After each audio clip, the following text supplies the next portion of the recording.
My name is Kuya, Julius Vincent Obar Naredo, and I'm from Toronto, Ontario, Canada, and you're now watching the coronavirus documentary. Tell us a little about yourself. Set the stage. Who are you? What's your occupation? Where are you from? Okay. So, I'm from Toronto, Ontario, Canada, representing Malvern, Jane, and Finch in Oak Ridge. I'm of Filipino background, but was born in Dammam, Saudi Arabia during the Gulf War, where we as Christians were being persecuted in so many ways because of our faith. We had underground churches, and my family and I, we smuggled Bibles. I now live in Toronto, years later with my wife, and we moved into a government housing neighborhood.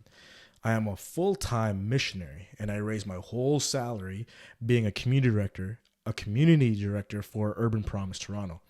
It's a Christian nonprofit charity, an organization where the vision is to see a generation of young leaders from Toronto community housing who love Jesus and serve their community. We do that by reaching them while they're young, and with the love of Jesus, all with the love of Jesus, raising them into leaders, and with those leaders, restoring their community.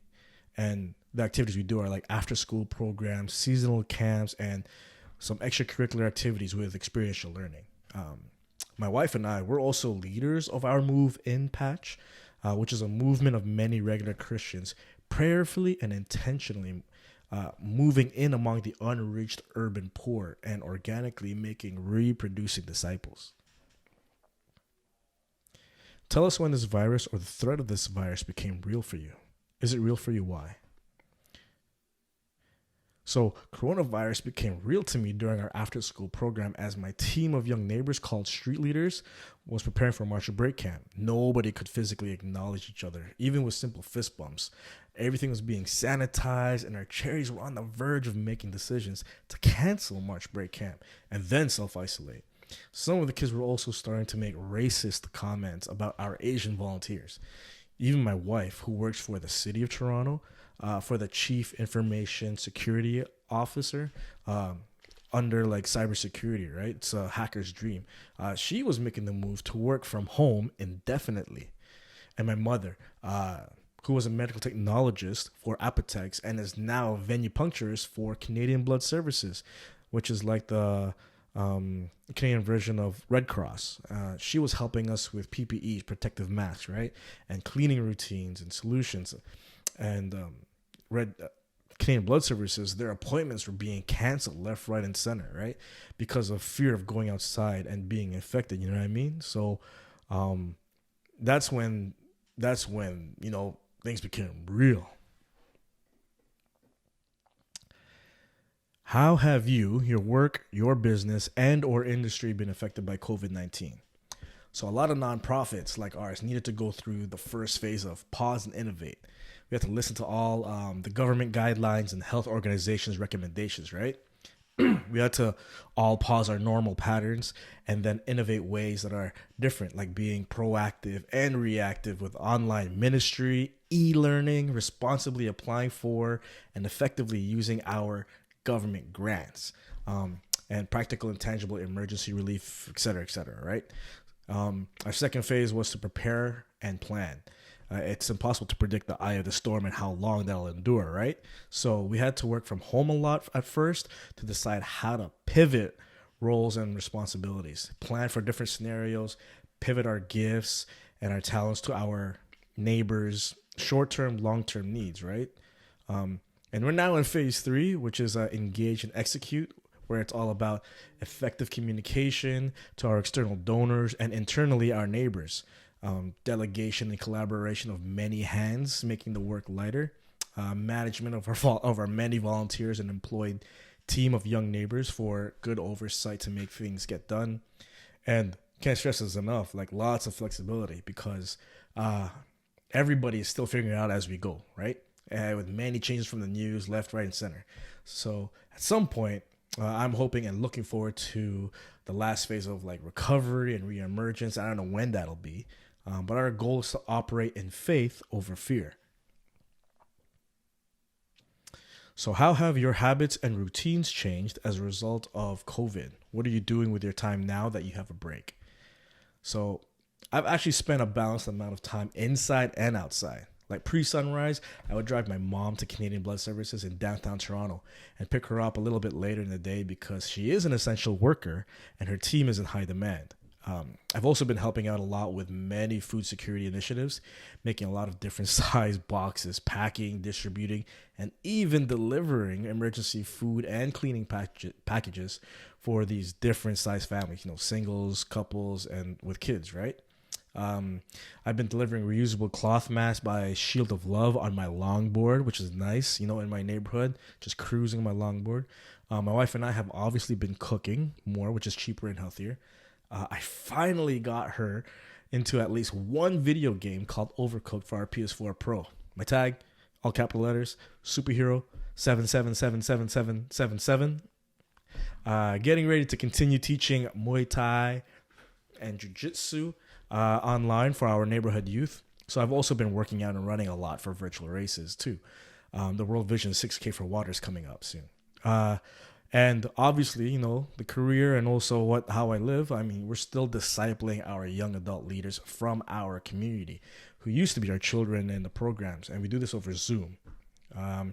Lastly, our clothes and cleaning routines, we had to change it every time whenever we re-enter the house. So that could get a little bit annoying, and that's the norm right now. Other than the essentials and non-perishables, what's something you had to buy because you couldn't survive social distancing without it? So my wife and I have everything we need, really.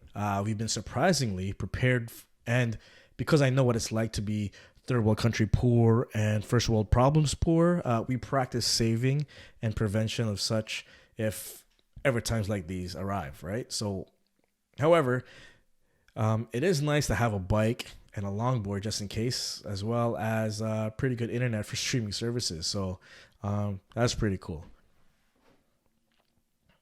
On a scale of 1 to 5 without using 3, how prepared do you think you were when the World Health Organization declared a pandemic? What do you think you could have done to be better prepared?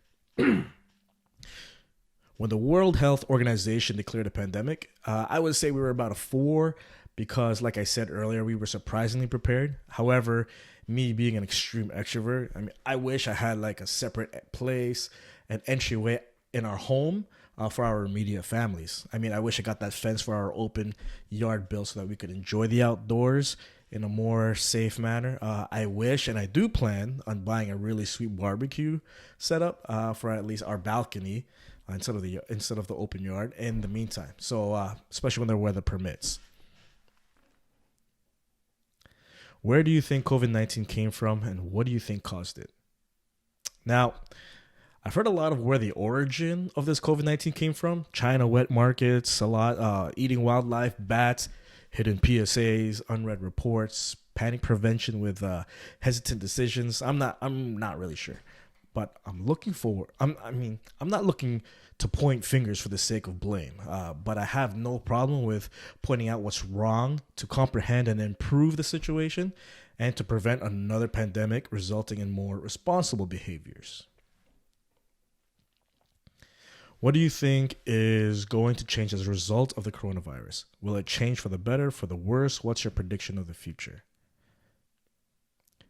I believe a lot of behaviors will change. As we've seen with self-isolation, quarantine, and lockdowns, with all the time in the world that's been gifted to us with staying at home, you'd think we'd spend a lot of time with what we most value, but now it's apparent that time was never really the issue. It's been the state of our hearts and will. We are either distracted or create the distractions ourselves. Hopefully, children now growing up during this pandemic will remember coming out of this how they spent so much valuable time with their parents. And what school boards thought were great for e-learning didn't really pan out for some. And not all social events, as we've seen, were really not that social for some people because, a lack of meaningful and quality conversations that we're finding out over, social video calling or out in the balcony or on the rooftops, right? Well, also manual transportation is a great backup in case gas would be sold out or our powered vehicles would happen to shut down, hence why we need to be healthy, right? Bike, skate, something. Also, people are becoming more aware that staying home is more of a privilege thing and not beneficial for everyone because of things like addictions, abuse, and domestic violence. Work, parks, community centers, face-to-face interactions that are now closed down or inaccessible. They were once places of rest and respite, right? And it's easy for abusers to control and manipulate their victims right now. And kids may be either exposed or experiencing it. But even the abusers and those who are addicted need all the help they can get when they're willing to or trying to change their hearts. So those services at some point need to be like, mobile or something. And the homeless, they got no homes. Not all shelters are safe. And we find out more rooms are needed for them. So it really came down to it. There's more open rooms and spaces than you think, like empty hotel and motel rooms, hallways of malls, rich people's backyards and front lawns, if they're willing, right? And some people really stepped up.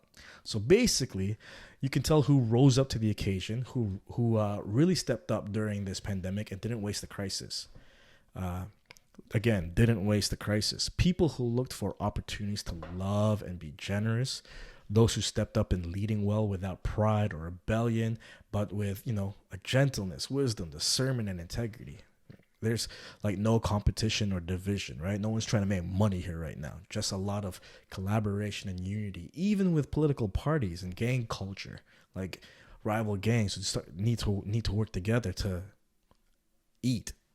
So now instead of taller fences, now you got longer tables with empty seats to fill in for each other. So that's cool.